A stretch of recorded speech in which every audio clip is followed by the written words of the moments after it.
சுகாதாரத்துறை அமைச்சர் விஜயபாஸ்கருக்கு குட்கா அமைச்சர் என பெயர் சூட்டியது தான் என மு.க.ஸ்டாலின் தெரிவித்துள்ளார். புதுக்கோட்டை மாவட்டம் திருமயம் அருகில் நடைபெற்ற உங்கள் தொகுதியில் ஸ்டாலின் நிகழ்ச்சியில் கலந்து கொண்டு பேசிய அவர், கொரோனாவால் பாதிக்கப்பட்டவர்கள் யாரும் உயிரிழக்க மாட்டார்கள் என கூறிய அமைச்சர் விஜயபாஸ்கர், பாதிக்கப்பட்டவர்களின் எண்ணிக்கை, உயிரிழந்தவர்களின் எண்ணிக்கை என அனைத்தையும் மறைத்தார். மரணத்தில் கூட பொய் சொன்னவர்தான் சுகாதாரத்துறை அமைச்சர் விஜயபாஸ்கர் என்றார். தமிழகத்தில் முதலாக குடிநீர் வாரியத்தை தொடங்கியவர் முன்னாள் முதல்வர் கருணாநிதி. நானும் உள்ளாட்சித்துறை அமைச்சராக இருந்தவன்.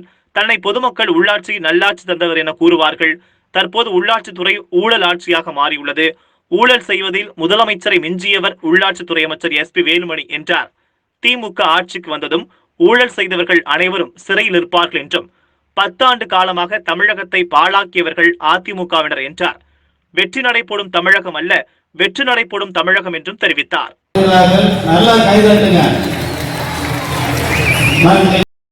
மாணவர் 100க்கு மேற்பட்டவர்கள்